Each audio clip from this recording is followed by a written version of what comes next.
Patresse, force et honneur, haha, à mon signal, déchaîne les enfers. Le casque de merde. Oui, bah, je te dis, mais en même temps, j'ai fait ce que j'ai pu. Je veux dire, le vrai casque, il coûte 300 balles, j'ai pas mettre 300 € pour une vanne. Après, j'ai un Tipeee, c'est vrai aussi, hein, je veux dire, c'est... À mon avis, le vrai casque, il irait très bien quelque part dans ma collection. Ah, salaud. Ave César, ceux qui vont vous faire rire vous saluent. Mes amis, dans quelques jours, peut-être même qu'il est déjà sorti selon à quel moment vous regardez la vidéo, le 13 novembre, sortira l'une des suites qu'à la fois j'attendais le moins, dans le sens où il y avait tellement pas besoin d'en faire une, et à la fois que j'attends le plus depuis que j'ai appris qu'on allait en faire une, Gladiator 2, avec Paul Mescal, Pedro Pascal, Denzel Washington et Connie Nielsen, Lucilla dans Gladiator. Et pour cette occasion, et avant de vous reparler d'astronomie, j'ai voulu revenir sur ce chef-d'œuvre absolu des années 2000, puisqu'il est sorti en 2000, Gladiator. Et ouais, ma gueule! Ce film est dans mon top 10 de mes films préférés, et la bande originale du film, la musique du film, est dans mon top 1, puisqu'elle est tout simplement ma musique de film préférée. Alors sans plus attendre, transportons-nous dans l'Antiquité, ouvrons les portes du Colisée, et soyons témoins, n'est-ce pas, des plus grands combats de gladiateurs de l'histoire du cinéma. Et n'oubliez pas, ce qu'on fait dans sa vie résonne dans l'éternité. Comment est trop pourrie cette phrase, hein. C'est vrai, Elle va rien dire. c'est pas terrible,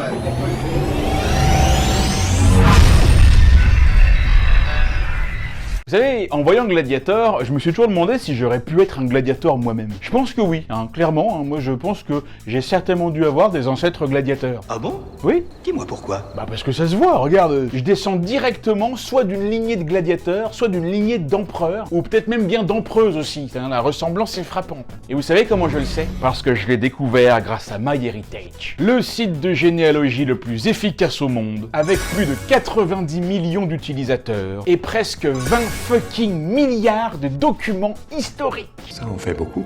Un peu mon neveu. Et c'est grâce à ça et à des puissants outils que vous allez pouvoir retrouver vos ancêtres, des membres de votre famille, et découvrir qui ils étaient. Est-ce qu'ils faisaient partie de la plèbe et des classes inférieures? À voir vos gueules, je suis sûr que oui. Ou est-ce qu'ils faisaient plutôt partie de l'aristocratie et même des lignées d'empereurs et de conquérants? Moi par exemple, j'ai découvert que j'avais un ancêtre qui était philosophe, il s'appelait Michel et puis il aimait les échecs. Tu crois que c'est vrai? Bah bien sûr, c'est vrai. Et il aimait le foot aussi. Mais juste le foot en salle. Mais attention, pas salle de bain. Depuis que j'ai commencé à utiliser ce site, j'ai trouvé gavé de nouvelles personnes dans ma famille. Je suis remonté hyper loin, hein. Je suis sûr si je remontais assez loin, je pourrais me trouver des origines vikings ou je sais pas, de dieux.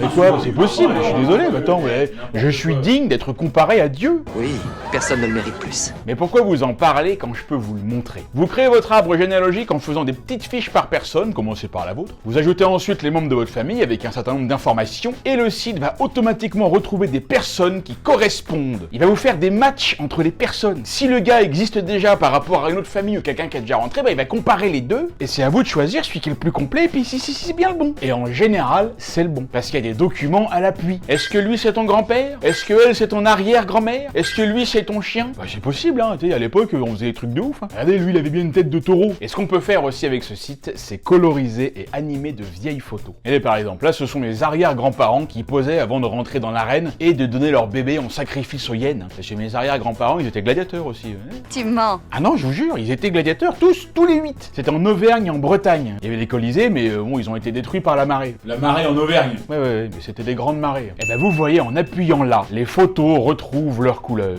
Elles trouvent des couleurs, hein. Mais elles les trouvent très bien. Et donc ils étaient jeunes, hein.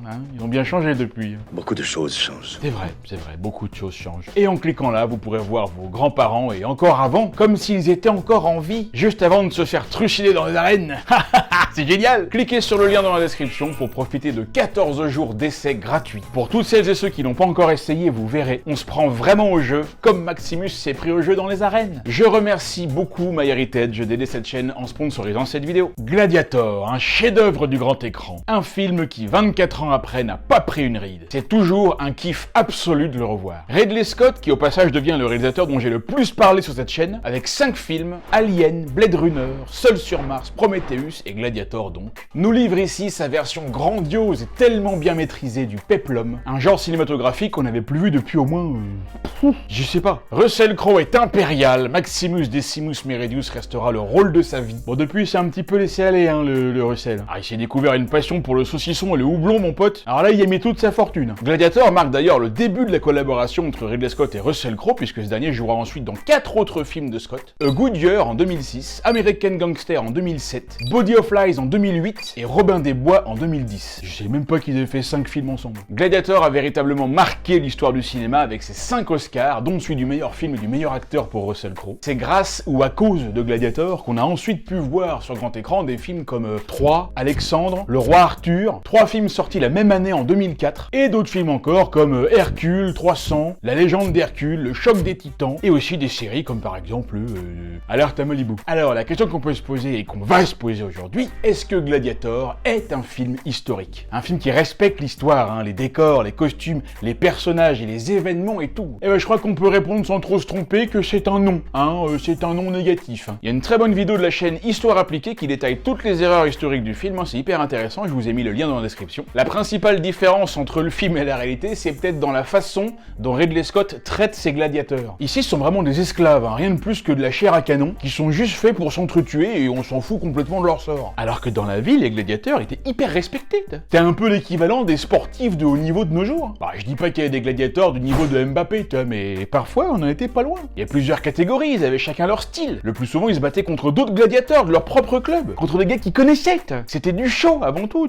Et d'ailleurs, les gladiateurs qui mouraient, c'était assez rare. Ça pouvait arriver. Et à un moment donné, quand tu te bats avec un glaive, si tu te le plantes un peu trop, bon, tu vas pas finir bien. Mais ils faisaient en sorte que ça n'arrive pas, ou très peu, vu le prix qu'il fallait débourser pour leur entraînement, les entretenir, les faire bouffer et tout. Et ouais, mec, désolé, mais là, t'es hors sujet, mon Scotty. Hey, Ridley Scott a dit un jour, l'un des plus grands challenges lorsqu'on fait un film d'époque, c'est que ça ne doit pas avoir l'air d'un film d'époque. Il faut que le public entre dans ce monde. Et c'est vrai qu'on entre bel et bien avec eux dans l'arène, car la part belle est faite à ce qu'on appelait à l'époque les jeux. Les jeux au Colisée de Rome, c'était vraiment l'attraction principale de la ville. C'était limite en partie pour ça que la ville était connue. Comme on dit, toutes les routes mènent à Rome, mais à Rome, toutes les routes menaient au Colisée. C'était le centre de tout, de nouvelles technologies si on peut dire, du divertissement, il y avait des animaux de tous les continents, des combats de gladiateurs, des reconstitutions de batailles célèbres et même des batailles navales, putain. Ils arrivaient à remplir le centre de flotte et ils amenaient des bateaux, mais comment ils faisaient, quoi? Je sais pas comment ils ont réussi à faire ça, franchement. Parce que, bon, c'est vrai que même si j'en ai l'air, je ne suis pas un spécialiste de la Rome antique. Les jeux pouvaient parfois durer des mois sans s'arrêter. Ils le disent dans le film.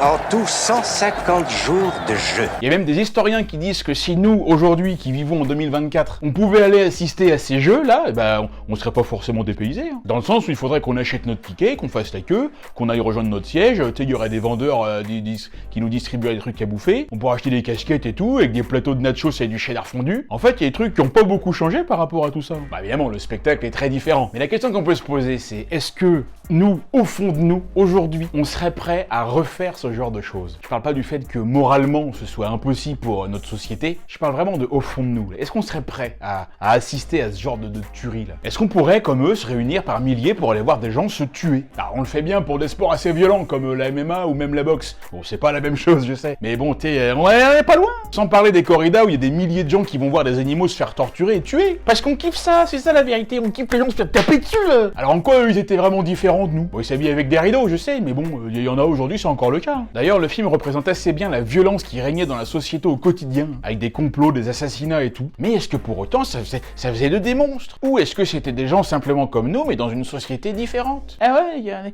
il faut se poser la question. La vérité, c'est que je pense que nous, aujourd'hui, on pourrait le faire, parce qu'il y a toujours cette espèce de fascination pour la mort. Il y a une vraie réflexion philosophique à avoir là-dessus. C'est-à-dire pour ça que le Gladiator a vachement bien marché, parce que on est bien rentré dans le film, parce que tous ces jeux-là ont l'air très modernes. Le Colisée, là, ça pourrait être n'importe quel stade de n'importe quelle grande ville. La bataille de Carthage, c'est un petit peu le Super Bowl, sauf que là, il n'y a pas Janet Jackson qui montre son sein. Ah bon, c'est pas de sa faute, c'est la faute de Justin Timberlake. Elle a rien fait. Et pourtant, c'est elle qui s'en a pris plein la gueule, c'est bien. On a des personnages comme Proximo, par exemple, qui aurait dû s'appeler Proximus d'ailleurs, ils lui ont donné un nom italien, mais le mec est pas italien, c'est pas pourquoi. Bah lui, il pourrait être comme un agent de star, et qui book un peu les combats, quoi. Le scénariste dit qu'il a écrit Proximo en se basant sur un vrai agent américain, dont j'ai oublié le nom, mais on s'en fout complètement, on le connaît pas. Enfin bref, de ce côté-là, le film est vraiment réussi parce qu'on s'en ressent pas de décalage par rapport à la réalité. Alors, est-ce que les personnages ont vraiment existé? Pour Marc Aurèle, Commode et Lucilla, oui, ils ont vraiment existé. Mais ils étaient quand même assez différents de ce qu'on nous montre dans le film. Ni Marc Aurèle ni Commode ne sont morts comme dans le film, par exemple. Commode n'était pas du tout amoureux de sa sœur, qui apparemment serait morte bien avant lui, et il y a aussi d'autres différences dont on parlera pendant le film. Et pour Maximus, alors non, hein, lui il a pas existé, hein, en tout cas pas qu'on le sache. En fait il est fait mention dans des livres d'histoire d'un général romain qui était hyper balèze, qui a gagné beaucoup de combats et tout, mais qui a disparu avant que Commode arrive au pouvoir. Donc les scénaristes ont pris un petit peu de ce qu'on savait de ce personnage. Ils se sont servis aussi dans l'histoire d'autres personnages historiques connus. Ils t'ont fait un mix et ça a donné le personnage de Maximus, qui reste un personnage très crédible, hein, attention. Hein. Alors évidemment, comme c'est souvent le cas avec le copain Ridley Scott, le script a connu beaucoup de changements, et même pendant le tournage. Mais c'est normal, c'est comme ça qu'il bosse Ridley Scott, tout le monde le sait. Après, c'est aussi souvent comme ça que ça se passe quand tu te rends compte que t'as pas assez de thunes. Donc c'est-à-dire que l'hélicoptère qui vient s'écraser en flammes avec le porte-avions, bah tu dis bon bah ça, on passe la scène. Ou aussi quand t'as un acteur qui meurt pendant le tournage, et ça c'est chiant. S'il y avait encore des scènes à tourner, bah là, faut que tu changes le scénario. Et c'est ce qui est arrivé avec Oliver Reed qui joue le personnage de Proximo qui est mort pendant le tournage. On en reparlera après. Par exemple, dans les premières versions du script, la famille de Maximus, elle devait pas mourir. Il devait juste rentrer chez lui à la fin du film pour les retrouver. Commode devait pas mourir non plus à la fin. Tout le monde devait survivre en fait. Hein.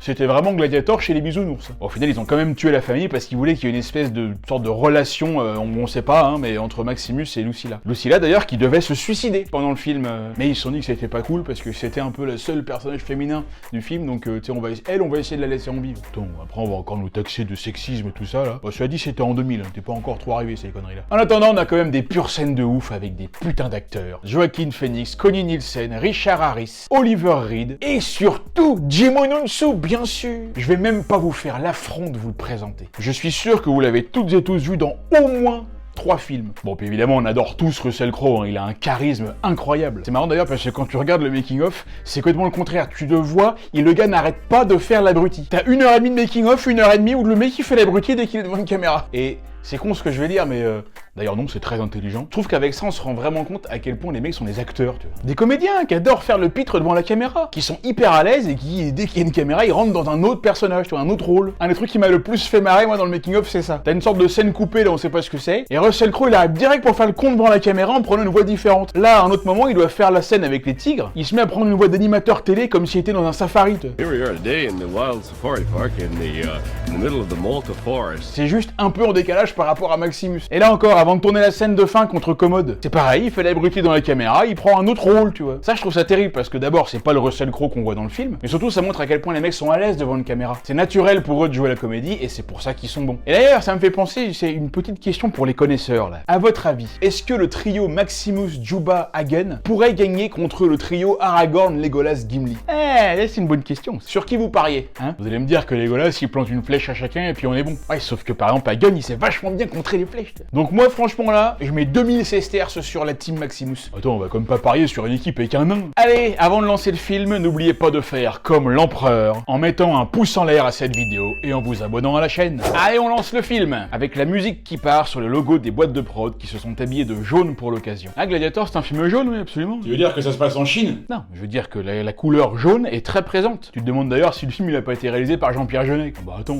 t'as vu la gueule des plans dans Alien 4, Amélie Poulain et Un long dimanche de fiançailles là? C'est jaune, les films sont jaunes. On a un petit texte qui nous dit At the height of its power, the Roman Empire was vast. Donc ça veut dire que... T'en remets pour voir là parce que... At the height of its power, the Roman Empire was vast. Bon, avance Nanar parce que là, non, franchement, ça veut rien dire là. Ah, la fameuse main de Maximus qui caresse les épis de blé comme si c'était des cheveux. Hein, qui caresse les cheveux là. Hein. Et le voilà, Maximus, Decimus, Meridius, Abribus, Prospectus, Uranus. Eh ben oui, hein, vous l'attendiez celle-là. Vous n'attendiez que celle-là d'ailleurs, étant donné votre cerveau limité. Ah bah mon audience c'est 98% d'hommes alors, t'as qu'à voir. Moi je m'adapte. Hein. Bon, il a l'air un peu dans le coltard le copain là. Dis donc avec toi mon père, hein, t'as une bataille à gagner, puis donc il y a du monde qui t'attend. Hein. L'autre il est commandant de l'armée, il essaie de se faire pote avec un moineau. C'est bien, il a le sens des priorités. Et oui, toute son armée est là, prête à conquérir de nouveaux territoires, et aujourd'hui c'est en Germanie que ça se passe. L'ancienne Allemagne, hein, évidemment. Qu'est-ce que je les aime pas ceux-là, putain. À cause de la Seconde Guerre mondiale? Ah non, ça va ça. Non, moi c'est leur langue, c'est juste pas possible. Faudrait les éradiquer juste à cause de ça. Allez, excusez-moi, vous savez comment on dit peut-être en allemand? Ou sans doute, vermutlich. Vous savez comment on dit probablement en allemand? En anglais c'est probably, en espagnol c'est probablemente. Et ben en allemand c'est Wahrscheinlich. Et ça s'écrit comme ça. Donc là, si tu veux, tu comprends pourquoi Marc Aurèle il vient pour tout raser. Bon, par contre, cette fois, il aurait peut-être pu rester chez lui quand même. Ah bah, il a plus l'air très frais, là, je sais pas quel âge il a, mais avec le froid, là, il va attraper du mal. Maximus passe ses troupes en revue, on voit qu'il est proche de ses gars, hein. Ils ont tous des bonnes gueules de connards. De toute façon, dans l'armée, on leur demande pas d'être beau. Surtout à l'époque. Quoi qu'aujourd'hui, ça a pas beaucoup changé, hein. Ah, il y a quelqu'un qui arrive là. Ça, c'est le cavalier sans tête de Sleepy Hollow qui s'est gouré de film. Ils ont dit non. Ah bah, c'est-à-dire que quand tu vas voir des mecs pour leur dire de se barrer de chez eux parce que maintenant c'est chez toi, sinon tu les trucides, tu violes toutes leurs femmes et tu tues les gosses, bon, en général, ils sont pas d'accord tout de suite. Tiens, la William Wallace. Merci de faire foutre ta hude! Ah, c'est à ça que ça ressemble, l'allemand ancien? Ouais, bah, je crois que je préfère encore ça à l'allemand nouveau. Alors, on va passer rapidement sur cette scène d'introduction qui est absolument incroyable. La mise en scène est folle, les moyens déployés sont ouf. Il y a quand même un truc que je voudrais dire parce que ça m'a paru, ça m'a fait assez bizarre quand je suis allé le voir au cinéma. Je me souviens que pas longtemps avant, j'avais regardé Braveheart et j'avais trouvé quelques similitudes ou des similarités. Je sais jamais quel mot faut utiliser. En fait, ce qui est ouf, c'est que dans Braveheart, on est du côté des Écossais. On est à fond pour William Wallace, les mecs veulent pas se faire envahir par les Anglais, ils sont chez eux, c'est normal. Et dans cette scène de Gladiator, bah en fait, c'est un peu complètement la même scène, avec un peuple qui essaie de se défendre contre l'envahisseur, sauf que là, nous, cette fois, on va être du côté des envahisseurs, du côté de Maximus, c'est-à-dire du côté des Anglais dans Braveheart. Les Germaniques, là, ils sont présentés comme des sauvages sanguinaires, mais en fait, ils font que se défendre. Ce mec-là, ça aurait pu être William Wallace. Donc vous voyez, l'histoire, ça dépend complètement de quel côté tu la regardes. Alors bah, l'histoire est écrite par les vainqueurs, oui, bien sûr, on le sait bien. Et nous, bah, on est pour ceux qui gagnent. C'est pour ça que moi, je suis pour le PSG, alors que j'habite à Marseille. Tu es un traître. Ah, je suis un sale traître, oui, oui. Je suis brutal. Non seulement je le sais, mais je m'en vante. Et là, il y a une belle réplique, je trouve, entre Maximus et son bras droit Quintus. Une des 300 répliques du film qui envoie du lourd. T'as pu, c'est toi qui as pété? Non, c'est pas moi. Ouais, si, c'est moi. Ah non, mais je vous avais dit, les dialogues dans ce film, incroyables. Les hommes devraient savoir quand ils sont vaincus. Le saurais-tu, Catus? Le saurais-je? Ah bah ouais, bah je trouve ça super cool, toi. Plein d'humilité. Les Germaniques sont beaucoup... Enfin, je sais plus, c'est pas les Germaniques, ils ont un nom d'ailleurs, ce peuple-là, je sais plus ce que c'est, mais en tout cas, ils sont beaucoup moins nombreux et moins bien équipés. Quintus dit qu'il devrait abdiquer, et Maxo, il dit que non, qu'il les comprend, tu vois, parce que il aurait certainement fait pareil, tu vois, parce que t'as un honneur. Et pour l'honneur, je meurs. Allez, c'est parti, on ouvre les fesses. Activité. Tout le monde se prépare, attention, il y a du mouvement, là, il y a du mouvement, là. Sans déconner, on se croira un match de foot. C'est le PSG contre l'OM. Bon, l'OM, c'est les sauvages, là, hein, vous l'aurez compris. Ouais, ça fait 2 vannes contre l'OM, ouais, je sais, ouais. Ouais, bah si c'était premier, je serais pour eux. Hein. Maxou va faire son discours pour motiver un peu ses troupes, parce que là, faut gagner, hein, là, Didion, et puis il y a Marc Aurèle qui nous regarde. Ouais, gars, c'est parti, on fonce dans le tas, on fracasse tout ce qui bouge, on plie ça en 20 minutes et on va boire un canon. Moi, si vous me cherchez, je suis à l'arrière. Hein. Eh oui, bah, plus c'est gradé, moins ça prend de risques. Et là, j'aime bien parce que Maximus, c'est pour les décontracter un petit peu, t'es pour les mettre en confiance. Il leur dit qu'ils vont très certainement mourir. Et vous êtes déjà mort! Pure blague. Même le cheval il se marre. Ouais, c'est parti, on déchaîne les enfers. On lâche Hadès. Hadès. Il est encore ce con de greffier là. Oh, il est là, mon amour. Oh, mon petit bébé, hein. Tu vas tous les niquer jusqu'au dernier. Ah, j'ai entraîné à tuer des gens, Ah bah, il y en a 4 cette semaine. Hein. Il y a plus beaucoup de monde dans l'immeuble. Et c'est parti. Regardez-moi un peu ce plan de malade. Avec toutes les flèches enflammées qui partent à donfla, plus les catapultes et les troupes au sol. Et là, Maximus, il arrive par derrière comme un gros traître. Mais quelle ligne? Où tu veux une ligne, toi? N'importe quoi, il y a plein d'arbres partout. Genre, vous arrivez à tenir des formations sur un terrain comme ça, alors que normalement, les 3 quarts des mecs se seraient juste pris plein de branches dans la tronche, quoi. Allez, c'est parti, on fonce dans le tas. Bon, par contre, faut rester concentré, les gars. Tout le monde se marre, là. Qu'est-ce que ça veut dire, ça? Comment ça, tout le monde se marre? Bah, regardez ce plan, là, il est carrément chelou. À l'arrière-plan, ça va, les mecs sont à fond, mais au premier plan, tout le monde se marre, là. Lui, il a le sourire jusqu'aux oreilles. Les Romains, ils se marrent aussi. L'autre, il arrive avec une flèche dans le bide en marchant tranquille. Non, mais attends, Ridley Scott, mais quinte égale, hein. Le monteur a mis le mauvais plan, c'est pas possible. Les mecs au fond, ils sont concentrés, mais alors tous ceux de devant, là, ils ont pas entendu le action. Et Ridley Scott s'est dit que ça passerait crème. Je pensais que ça se verrait pas, mais ça se voit. Allez, c'est parti, on y va. Ça fait au moins 10 fois que je dis ça. Les Romains désinguent tout le monde pendant que l'autre, il se bat avec quoi, là? Il se bat avec une pelle. Non, mais attendez, vous êtes sérieux, les mecs, là? Mais comment voulez-vous qu'on vous prenne au sérieux avec ça, après? Bon, donc, bah là, c'est le bordel, hein. Tout le monde se tape dessus, on sait même plus qui est qui. Et je vous le donne en 1000, ce sont les Romains qui gagnent. Oui, mais en même temps, vous arrivez à 100 contre 1 avec des armures et des catapultes et tout. En face, les mecs qui sont en peau de mouton, ils se battent avec des râteaux. Aucun mérite. Et là, on fait la connaissance de son Altesse Commode. J'adore ces titres de noblesse, là, les Altesses. D'ailleurs, désormais, vous m'appellerez votre Altesse Yann Solo. Votre Seigneurie Yann Solo. Et Commode, il arrive quand tout est fini, hein, c'est pratique. Il arrive quand il n'y a plus rien à faire, les mains dans les poches, et tu crois qu'on va te féliciter. Ah, je vous jure, on croirait à PH quand on écrirait une vidéo ensemble. Ah là là là là, l'absence a des torts que rien ne défend. Je l'ai manqué? J'ai manqué la bataille. Tu as manqué la guerre. Et là, Commode, il fait il est là pour son père, tu vois, il lui dit de prendre son bras. Non mais arrête de faire genre, mec, non, c'est trop tard pour ça. Non, Marc Aurèle, lui, c'est plutôt Maximus qui kiffe. Encore plus que son fils. Et le soir, il le fait quérir parce qu'il a un truc important à lui dire. Tu vois cette carte, Maximus? C'est le monde que j'ai créé. Bah ça va, tu te la racontes pas non plus, toi. Genre, tout ça, c'est toi qui l'as créé, oui, bien sûr. C'était pas là avant toi. Bon, attends, t'as fait 2-3 conquêtes, t'as bougé une frontière de 50 mètres, c'est tout ce que t'as fait. Hein. Et alors là, il y a un truc absolument génial. Maximus, il en peut plus de faire la guerre, toi. Il aspire à une seule chose, c'est rentrer chez lui pour retrouver sa femme et son fils. Ça fait presque 3 ans qu'il est parti. Et là, Marc Aurèle lui dit qu'avant de rentrer chez lui, il y a juste encore un dernier tout petit service qu'il voudrait que Maximus lui rende. C'est 3 fois rien, vraiment, j'ai un petit détail, ça prendrait que quelques minutes. Je veux que tu deviennes le protecteur de Rome à ma mort. Voilà, juste ça, voilà, c'est pas rien de ouf, quoi. Faut juste que tu deviennes empereur, voilà. Et naturellement, tu vas pas régner de chez toi là-bas, hein. Tu viens t'installer à Rome. T'es d'accord? De toute façon, t'es d'accord, t'as pas le choix. T'as pas le choix, tu vas faire ça. Dans un but unique, rendre le pouvoir au peuple de Rome. Bien sûr, oui, non mais tout à fait.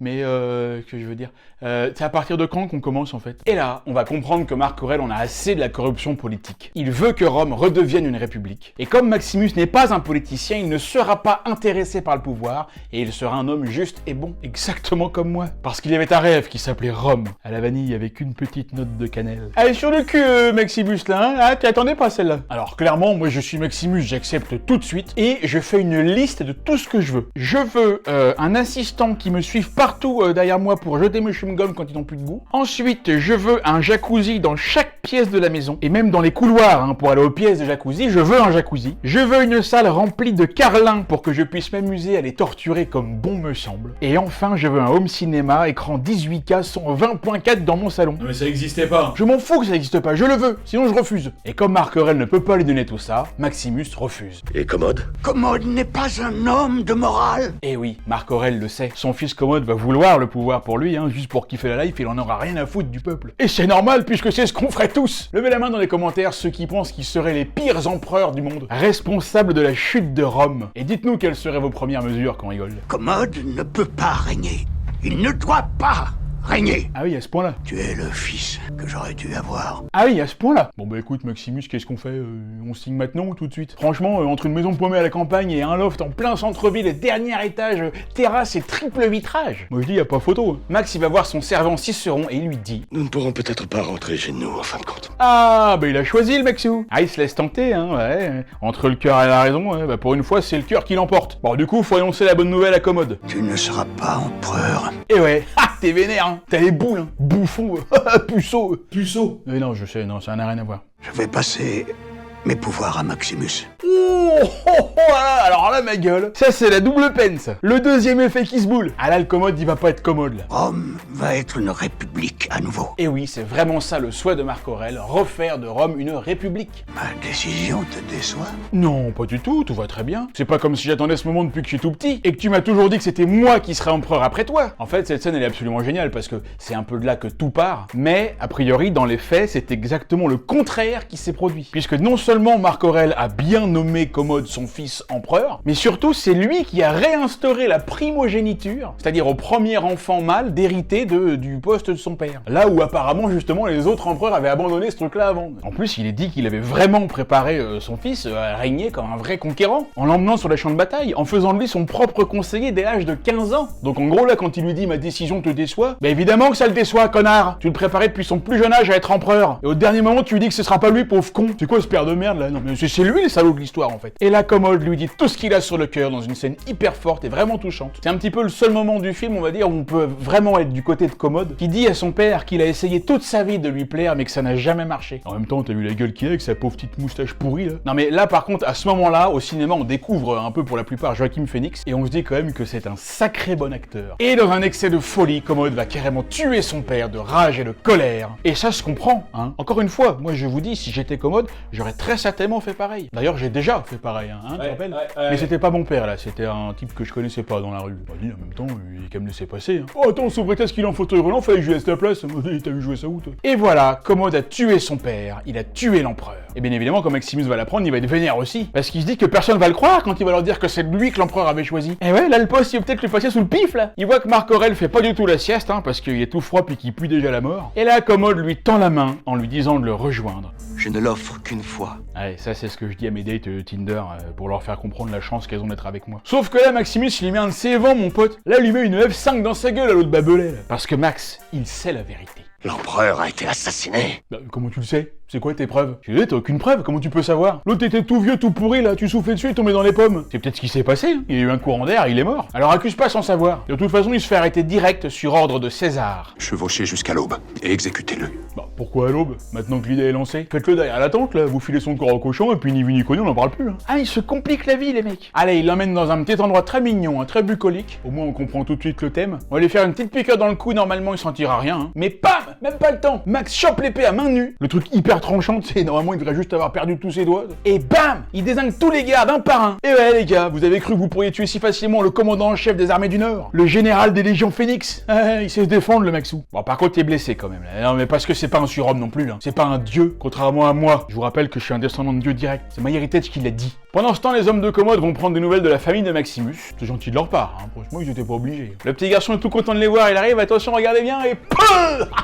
Bah oui, mais en même temps, qu'est-ce qu'il vient se foutre en plein milieu du chemin, lui aussi? Il voit bien qu'il y a du monde qui arrive. Dis, quand ton cheval il est au galop, tu peux pas l'arrêter comme ça, hein. Non, non, c'est sa faute, Mioche. Non, non, je veux pas le savoir. Tu n'es vraiment pas très sympa. Eh oui, si Dieu était un méchant, ce serait moi. Maximus arrive lui aussi bien après la guerre. Il y a un petit peu de grabuge. Hein. Bon, par contre, c'est bien, ils ont pas tué les poules. Franchement, c'est cool aussi. Tu vois, ils étaient pas obligés non plus. Hein. Comme quoi, ils ont un cœur, hein. Bah oui, mais faut pas les juger comme ça. C'est pas des monstres. Bah, ils ont une conscience. Oui, bon. Après, ils se sont peut-être un petit peu emportés, d'accord. Mais bon, peut-être qu'ils ont simplement voulu, je sais pas, faire un clin d'œil à Star Wars, par exemple. Quand Luke, il découvre son oncle et sa tante brûlés quand il rentre chez lui, tu vois, bah c'est pareil. Ils étaient pas obligés, tu vois, mais ils l'ont fait quand même. Il y a une recherche. Il y a un côté un petit peu créatif, artistique, un peu fun. Et en même temps, pourquoi ils les ont pendus aussi, la femme et le fils, là? Ils les ont cramés d'abord et pendus ensuite. Peut-être pour le cas où Maximus arriverait à s'enfuir et reviendrait chez lui après, pour qu'il puisse les découvrir comme ça et être encore plus triste. Pourquoi ils ont fait ça, vraiment? Mystérus. Oh, ils bavent en plus, c'est dégueulasse. Oh. Bon, je raconte quand même beaucoup de conneries parce que cette scène, elle est assez dingue, hein. Elle est hyper forte et hyper rien pour attendre, le commode de mes deux, là. En attendant, Maximus se fait ramasser par des gitans et il y a un type qui lui parle, là. Hé, t'aurais pas de la ferraille sur toi? L'autre, il dit à Maximus de pas mourir, sinon on le jettera au lion. Oui, mais c'est très bien, en même temps, qu'est-ce que ça peut foutre? Une fois que t'es mort, t'es mort. Qu'est-ce que ça peut te foutre de savoir ce qu'on va faire de toi? Bah quand même. Bah quoi? Bah ça te dérangerait pas toi de savoir qu'une fois que t'es mort, on va violer ton cadavre? Oh non, ça me dérangerait pas. Non. Maximus, il a une vilaine plaie avec des vers et l'autre, il lui fout du couscous dedans. Non mais attendez les mecs, franchement. Je veux bien qu'on soit chez le rebeu, mais on ne soigne pas tout avec du couscous. Faut désinfecter la plaie avant. Bon après, c'est vrai que là, t'as les féculents et puis bah les vers, ça fait la viande. Ouais, c'est ce qu'on appelle un couscous complet. Hein. Non, mais c'est pas une mauvaise idée en fait. Et là, Maximus, il arrive à Marseille sur le cours Julien avec ses artistes et ses petites boutiques. Et on rencontre un homme qui s'appelle Proximo et qui va l'acheter pour en faire un esclave et plus exactement un Gladiateur. Ah, bah enfin on y arrive, c'est pas trop tôt. Ils sont où les combats de gladiateurs là? Nous on veut voir des mecs de ouf et qui s'enfoncent des trucs jusqu'au centre. Titre, non? Bah oui, quand même. Bon, là c'est pas trop un titre, là c'est... Bah si, c'est plus genre une phrase, tu vois, c'est un demi-titre, quoi. Ou alors, un demi-mystère. Allez, un premier petit combat pour se mettre en bouche. Une petite mignardise. Bon, j'ai passé la séquence où on les voit s'entraîner. Hein. Ils parlent avec le Renoir qui s'appelle Juba. Et on découvre aussi un grand molosse de 3,50 m qui s'appelle Hagen. Et c'est parti, là, il y a les méchants de Mad Max qui l'attendent au tournant. Hein. Petit jeu de mots, là. Ah, ça me vient comme ça, c'est des... Oh, bah ça s'appelle l'écriture. Allez, c'est y part. Maximus, il est avec Juba. Hagen, il est avec un type qui s'est pissé dessus. Ouais, parce qu'ils sont attachés par deux, puis t'en as un qui a plus peur que l'autre. Ça me rappelle quand on a fait une présentation avec PH devant tout le monde à un festival. Oh, il avait peur, le petit bout de chou, il s'était pissé dessus. Mais un peu de panache, que diable. L'autre, il va mourir, en plus, il aura les pieds qui sentent la pisse. Bon bah la baston, hein, ça se trucide dans tous les sens, à qui mieux. On est au rayon boucherie à la découpe. Et à la fin, Maximus et Juba survivent dans un plan digne des plus grands films de Michael Bay. Et sinon, qu'est-ce qu'elle devient la commode depuis tout à l'heure? Eh bah elle est empereur, ça y est, hein, son Altesse entre dans Rome en tant que conquérant. Mais qu'a-t-il conquis? Pas grand-chose, hein.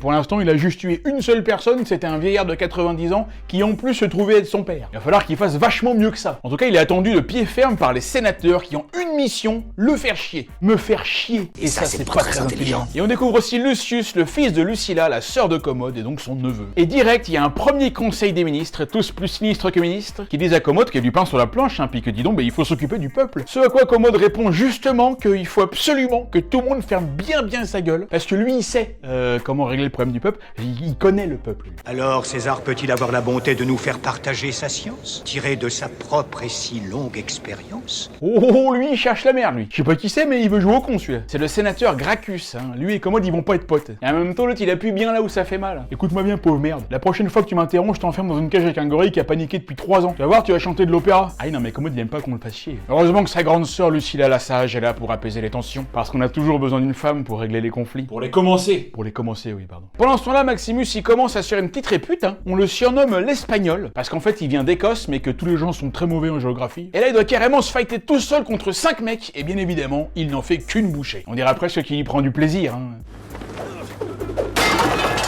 Bah, qu'est-ce qui t'arrive, ma poule? On a dit une connerie, ou... N'êtes-vous pas rassasiés? Ne vous êtes-vous pas assez divertis? Dis donc, Jean-Michel, on te dérange pas, là? Comment ça? Mais t'es dans le champ, bordel, on te voit, là! Ah, ça tourne, là? Mais évidemment que ça tourne, putain! Mais c'est pas possible, ça! Je peux pas travailler avec des abrutis pareils! Bon, Proximo, il appelle Max, il lui dit qu'il est bon, mais pas encore assez bon. Il est bon pour le petit match de gala en province, quoi, tu vois, il joue en départemental. Je hais les départementales! Rien que d'un côté, ça me donne envie d'envoyer des mandales dans la tronche à tout ce qui remue. Bah, ça tombe bien, c'est ce qu'on me demande. Il est très con, lui. Non, ce que veut Proximo, c'est emmener Maximus en Ligue des Champions, au Colisée à Rome. Et il va lui donner le conseil qui peut faire que Maximus soit plus fort que l'empereur. Gagne la foule, et tu gagneras ta liberté. Exactement, gagne la poule. Non, la foule. Non, la poule. Non, la foule. Mais non, la moule. Mais non, la foule. Bon, la moule ou la poule? Poule, non, la poule, les bougnoules. Là, on a un petit dialogue entre Maximus et Juba. Mais en fait, t'es qui toi au départ? Oh bah moi j'étais là, hein, tu sais, hein, je mangeais des chenilles, je demandais rien à personne et ils m'ont chopé au passage. Et tu veux pas rentrer chez toi? Bah non, parce que finalement c'est pas mal ici, hein, tu sais, on mange bien, il y a du poulet à tous les repas. Ah oui, non mais attends, il a raison, c'est vachement important de bien manger quand t'es gladiateur. Ils ont même des tourtes de caille. C'est une contrepétrie ça. Ah toi t'es un bon toi. Allez, on arrive enfin à Rome, au Coliseum. 50 000 personnes pour voir des hommes mourir. Maximus et sa team arrivent enfin dans la cour des grands. Et pour l'occasion, on met son plus beau casque. Sans déconner. Est-ce que ce casque, c'est pas l'un des casques les plus badass de l'histoire du cinéma sérieux? Comment il déchire sa mère? Titre. Alors, vous êtes dégueu aujourd'hui les mecs. En tout cas, moi je suis content parce que j'ai vraiment réussi à bien le refaire. Hein. C'est vraiment une... Ça va être une des plus belles pièces de ma collection. Allez, gear up guys, pas le temps de niaiser. Le Colisée est sold out pour une reconstitution de la bataille de Carthage. Le massacre de Carthage, hein, devrions-nous dire. C'est une guerre qui a opposé Rome à la ville de Carthage en moins 146 avant JC dans l'actuelle Tunisie. Rome voulait défoncer Carthage parce qu'elle voulait avoir la main mise sur toute la Méditerranée. Et Maximus et ses compères incarnent donc les Carthaginois qui se sont fait massacrer par les Romains. Sauf que là, vous allez voir qu'il ne faut jamais sous-estimer un général des Légions Phénix. Ça pète hein, quand même, hein, les Légions Phénix. Bah c'est sûr que si ça avait été les Légions Poule d'eau, tu vois, il y aurait eu un petit peu moins de gueule. Ils entrent dans l'arène, et là, ils hallucinent de voir la taille du truc. Et oui. Quand on n'est pas habitué, c'est assez impressionnant. César la Commode arrive aussi, et c'est la première fois que Maximus le revoit depuis qu'il l'a plus revu. Et alors que dire de cette scène, à part qu'elle est proprement géniale? La musique, le montage, les comédiens, la bonbonne de gaz dans le chariot. Ah, ouais, on l'a vu, ouais. Non mais sérieux, il y a combien de plans avec une connerie oubliée par l'équipe technique dans le film là? Il y a plein de moments géniaux dans cette scène, vraiment j'aurais adoré vous la mettre en entier, mais je peux pas parce qu'elle est trop longue. Titre. C'est donc le cœur meurtri que nous allons devoir immédiatement arriver à la fin de cette scène où les barbares de Carthage ont gagné, alors que normalement ils devaient perdre. Mais n'est-ce pas les barbares qui ont perdu la bataille de Carthage? Voilà, donc encore une fois l'histoire n'est pas respectée. C'est-à-dire que déjà Gladiator est un film qui ne respecte pas l'histoire, mais à l'intérieur de sa propre histoire, il y a aussi des scènes qui ne respectent pas l'histoire. Non mais vraiment, quelle histoire? C'est vraiment un film pas du tout historique en fait. Mais c'est pas grave, parce qu'après cette grande scène d'action,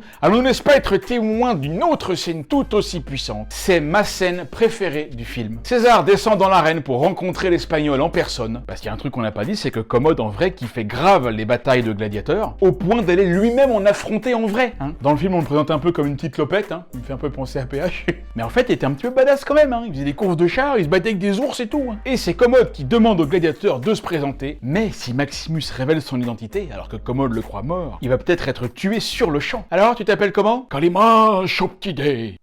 Qu'est-ce qu'il a dit? Alors là, il raconte n'importe quoi, là, il improvise. Là. Et je suis un extraterrestre, et je viens de la planète Vulvor. Pas sûr que ça marche, ça. Tu as bien un nom tout de même. Je suis Jackie du Jackie Show. Ah, bien joué. Ah, bien, ça peut-être passé, ça. Esclave! Tu vas retirer ton casque et me dire comment tu te nommes. Je vous jure, je m'appelle Jean-Jackie, mais tout le monde m'appelle Jackie, et je présente le Jackie Show, vous connaissez pas? Et ouais, non, mais là, il reste sur la même ligne de défense, là, mais le problème, c'est qu'il a enlevé son casque, donc il peut plus mentir. Non, faut qu'il dise la vérité. Mon nom est Maximus Decimus Meridius. Ou le nom de personnage le plus badass de l'histoire du cinéma, je ne veux rien savoir. Commandant en chef des armées du Nord. Ok. Général des Légions Félix. Ok. Fidèle serviteur du vrai empereur Marc Aurèle. Très bien. Et là, on arrive enfin à la réplique la plus connue du film, ex aequo avec celle-là. Force et honneur. Force et honneur. Et celle-là. Ah bon? Ah bah oui, elle est hyper connue celle-là. Quand on fait des battles de répliques de gladiateurs avec les potes, à un moment donné, moi je suis toujours là. Ah bon?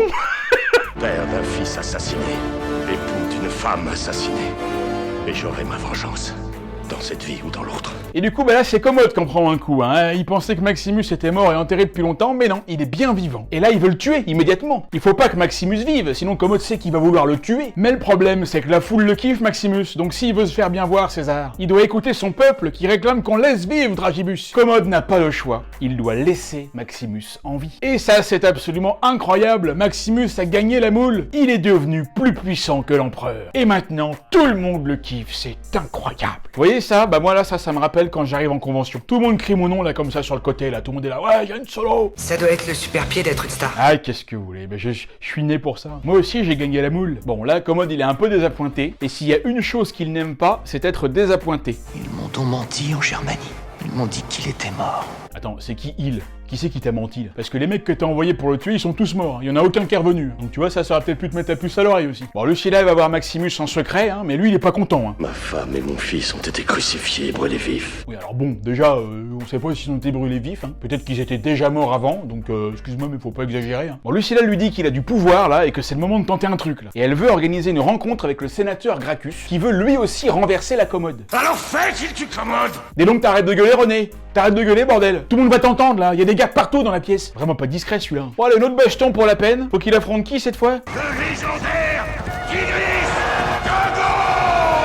De Gaulle? Putain, faut qu'il affronte De Gaulle. Il est déjà là, lui. Allez, cette fois, c'est un type qui a un casque avec un masque dedans. C'est la classe. Hein. Ça doit être bien relou pour voir ton adversaire, mais bon, au moins, si tu meurs, t'as la classe. Et puis c'est pas tout, parce que cette fois, il y a des tigres, mon gars. Des putains de tigers qui te font des uppercuts. Tiger Uppercut Ah non, ça c'est Ryu, pardon. Non, c'est... De toute façon, ça se passe pas en Thaïlande. Tiens, d'ailleurs, en parlant de Street Fighter, je suis allé passer 3 jours en Angleterre, à Brighton, et regardez ce que j'ai trouvé. De la sauce Street Fighter. C'est pas génial, ça? Oh, c'est incroyable. Eh, c'est les meilleurs 60 € que j'ai jamais dépensés. Bon, les gros chats, ils veulent jouer, mais Maxo, lui, fait partie du CCC, le comité contre les chats. Donc, il en plante un. Et oui, mais qu'est-ce que vous voulez, c'est comme ça. Hein. Les Romains n'avaient pas la même notion de préservation des espèces que nous, on a aujourd'hui. Allez, Max arrive à planter une petite épine dans le pied de son adversaire, l'autre il crache du ketchup, on sait pas pourquoi. C'est peut-être la sauce Street Fighter. Commode, lui, il est fan. Hein. Joaquin Phoenix joue très bien le type complètement taré et psychopathe sanguinaire, tu vois. Ils auraient pu prendre Arnaud d'Astrono Geek aussi pour jouer le rôle. L'avantage, c'est que lui, il avait pas besoin de jouer, tu vois, il aurait juste dû être normal. Et là, le public réclame à mort. À mort, à mort. Commode fait signe à Maximus de terminer le travail, sauf que le Maxou, il refuse d'exécuter l'ordre. Il désobéit à l'empereur et laisse son adversaire en vie. Et là, il y a un type qui crie dans le public. La petite bite! Mais non, pas petite bite, le Clément. Non mais il s'appelle pas Clément, il s'appelle Maximus. Non mais le Clément, ça veut dire la clémence, tu vois. Ouais, c'est une meuf maintenant. Bon, Commode descend pour lui mettre une soufflante parce qu'il est pas content. Hein. Bah ouais, attends, l'autre il vient de le désobéir devant tout le monde, ça se fait pas. Mais Maximus, s'en contrefou, il l'écoute même pas et il se barre. Il veut faire style, il est plus puissant que l'empereur. Son pote Cicéron, il le retrouve, il lui donne des petites figurines Dragon Ball Z. Maximus est trop fan, putain. Sangoku, viens à mon aide. N'importe quoi, c'est les figurines de sa femme et de son fils. Oui bah c'est bon, on peut rigoler, oh là. D'ailleurs, en parlant de Dragon Ball Z, je suis allé passer 3 jours en Angleterre à Brighton et regardez ce que j'ai trouvé. Un sac à dos Dragon Ball Z comme ça, hein, vous avez vu, ça c'est beau. Hein. Ce sac à dos va aussi venir enrichir ma collection. Vous voyez ça, c'est les meilleurs 2000 € que j'ai jamais dépensés. Bon, réunion d'équipe là, Max, Lucilla et le sénateur se mettent d'accord pour faire évader Maximus de la cité, pour qu'il aille récupérer son armée, revenir tuer Commode et repartir après. Gracchus fait pas trop confiance à Maximus, hein, il pense que l'autre il pourrait revenir pour installer une nouvelle dictature, mais Maximus le pouvoir l'intéresse pas. Je vais tuer Commode. Le sort de Rome, je te le laisse. Ouais. C'est ce qu'il dit maintenant. On sait très bien comment c'est. Hein. Une fois que t'as goûté un peu, t'aimerais bien avoir un plus gros morceau, puis si c'est possible, tout manger. Hein. Comme avec Tatiana Silva. Et là, Commode, il commence à battre triper un peu, il se rapproche un peu trop près de sa sœur, jusqu'à carrément la caresser dans le lit. Lui. Dis donc, il est chaud le Commode, là. Lui, il a trop regardé Star Wars. Et en même temps, ils vont bien ensemble, hein. Je veux dire, hein.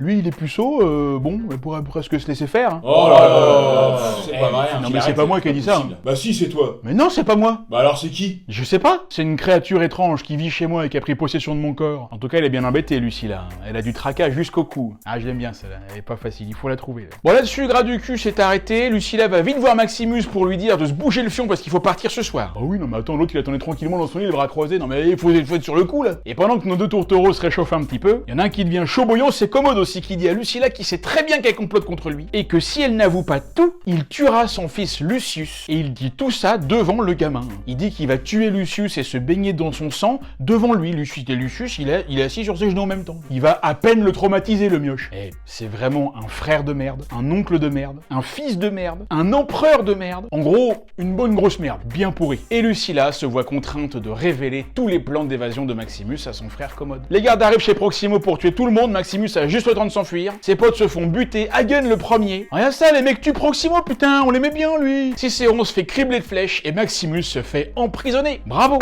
bravo, on peut applaudir Lucilla qui a dénoncé tout le monde. Tout ça c'est de sa faute, cette grosse truie là. Sérieux, non mais j'y crois pas là. Hagen et Proximo, deux des meilleurs personnages du film, ils sont morts par ta faute. Et maintenant, Commode annonce les termes. Sa sœur a intérêt de se tenir à carreau, et si elle s'avise ne serait-ce que de renifler dans la même pièce que lui, il la défoncera. Au premier sens du terme. Tu vas me donner un héritier de sang pur. Ah oui, là il va vraiment passer aux choses sérieuses, il a une vraie idée derrière la tête. Il a trop regardé Game of Thrones. Allez, on se prépare pour le duel final. Commode vient voir Maximus pour lui faire un petit cadeau avant d'entrer dans l'arène. Tiens ma poule, ça pourrait te servir. Pah! Ah là là là! Le petit coup de lame de vieille fourbasse là. Ah, je vous jure. Raclure un jour, raclure toujours. Mets-lui son armure, dissimule la plaie. Ah là là, quelle indignité. Et ça se dit empereur. Un empereur voleur, menteur et sans cœur. Empereur de la terreur, de la peur et du malheur. Allez, c'est l'heure. Tiens, voilà sa sœur et son fils le petit chieur. Bon, c'est bon, t'as fini? Oui, bah elle est là, ils sont là tous les deux, j'y suis pour rien moi aussi, ils sont là. Les deux adversaires entrent dans l'arène sous une grande chaleur. Et c'est parti pour le moment qu'on attendait tous. Everything comes down to this. Et alors que Maximus part déjà avec un gros handicap, tu vois, il est à moitié dans les vapes, t'as l'autre gros enfoiré de Quintus qui balance son épée par terre pour que Maximus galère pour la prendre. Mais quelle merde, celui-là aussi, c'est pas... Mais y a que des merdes dans ce film-là en fait. En fait, Gladiator, ça aurait pu s'appeler Gladiator, que des merdes. Bon là, normalement, Maximus est bien plus fort que Commode, mais là, comme il est blessé, bah du coup, au moins c'est un combat équitable. C'est juste, tu vois, voilà, c'est normal, je veux dire. Sinon, ça aurait été un combat déséquilibré. Commode, il arrive un peu à gérer, mais même blessé, Maximus reste le king, le général des légions Phénix. En face, Commode, ce serait plutôt le général des légions Carlin. Et Maximus y résiste encore et toujours, car on n'abat pas aussi facilement que ça un général blessé. C'est une vraie expression, ça? Non, c'est moi qui viens de le... Je l'ai trouvé comme ça, ouais. C'est pas ouf, hein. Oui, ben je peux pas tout le temps reprendre des trucs qui existent. À un moment donné, faut que j'invente des trucs aussi, tu vois. Oui, bah reprends des trucs qui existent, c'est mieux. Et là, Commode essaie de le planter, mais peu, clé de bras. Et à la force des bras, Maximus va lentement lui faire une petite piqûre, une petite prise de sang. Mais en fait, ce qu'il y a dans son sang, il s'en fout, hein, Maximus, hein, parce qu'il n'est pas docteur. Et voilà, Maximus arrive enfin à tuer Commode. Il a vengé sa femme et son fils. Et ça y est, l'empereur est mort. Vive l'empereur! La foule est médusée, il n'y a plus un bruit. Et la musique de Hans Zimmer et le chant de Lisa Gerhardt se lancent. Et là, c'est les putains de frissons, mec. Maximus sombre aussi, il entrevoit sa maison, et ses dernières paroles seront « Ah, comment j'ai bien niqué sa mère, l'autre mec merde, là !» Ah non, mais en même temps, moi, en tant que Normand, c'est ça que j'aurais dit. Hein. Et Maximus se retrouve dans son champ avec sa femme et son fils au loin. Il s'écroule, Lucilla arrive, il peut partir en paix. Sans déconner, j'ai même pas envie de faire de vanne tellement je kiffe cette fin. C'est magnifique, j'ai pas d'autres mots. Et Lucilla prend la parole. Bon, maintenant que mon frère est mort, c'est moi qui est sur le trône, alors je peux vous dire, ça va chier. Hein. On dit c'est moi qui suis sur le trône. C'est moi qui suis sur le trône, oui, ferme là, tu vas être le premier à sauter, toi. Et ouais, en fait, Lucilla, elle est aussi vénère que son frère. On va le voir dans le 2 d'ailleurs. Et les soldats emportent Maximus et laissent Commode gisant sur le sol comme une pauvre merde. Il n'a que ce qu'il mérite. Et Rome redeviendra une république à nouveau. Sauf qu'un jour ou l'autre, il faudra qu'il y ait la guerre. On le sait bien. On n'aime pas ça, mais on ne sait pas quoi faire. On dit c'est le destin. Et on a une ultime scène où Juba vient enterrer les petites figurines de sa femme et de son fils. Putain, elle a des gros seins, sa femme, là. Enfin, la figurine, je veux dire. Non, mais ce que je dis, c'est que c'est dommage de l'enterrer. Je veux dire, moi, je l'ai regardé, moi. Et Juba qui dit à Maximus qu'ils se reverront. Mais pas encore. Pas encore. Et ces mots prononcés dans un colisée désert résonneront pour l'éternité. Et fin. Et voilà, c'est tout ce que je peux vous dire sur le film Gladiator, chef-d'œuvre parmi les chefs-d'œuvre. L'un des rares films du genre péplum que ma génération, et aussi ceux d'autres générations, ont pu découvrir sur grand écran. Une histoire épique de vengeance et de lutte pour l'honneur. Un mélange d'émotions brutes, de spectacles visuels à couper le souffle, avec une petite dose d'histoire, petite. Et surtout, l'un des personnages les plus charismatiques de l'histoire du cinéma. Maximus Decimus Meridius. J'espère qu'une seule chose, c'est que sa suite sera au moins aussi bonne que le premier. Et voilà, j'espère que cette vidéo vous a plu. Normalement, pour la prochaine vidéo, je dis ça, je dis rien, mais je vais quand même vous annoncer deux choses. Premièrement, on devrait revenir à l'astronomie. Et deuxièmement, ce que je devais vous annoncer aujourd'hui, bah j'ai pas pu le faire et je vous l'annoncerai la prochaine vidéo. Je sais, je ne fais que repousser les trucs, vous en avoir marre, mais c'est comme ça, désolé, c'est comme ça. N'oubliez pas de vous abonner à la chaîne, n'oubliez pas non plus l'offre MyHeritage, qui vous permet de retrouver vos ancêtres et de voir si vous avez des ancêtres gladiateurs. Vous avez 14 jours d'essai gratuit grâce au lien qui se trouve dans la description. Allez, je vous laisse, je vous dis à très bientôt pour un prochain épisode de cette Ian Solo sur 12 par sec. Ciao.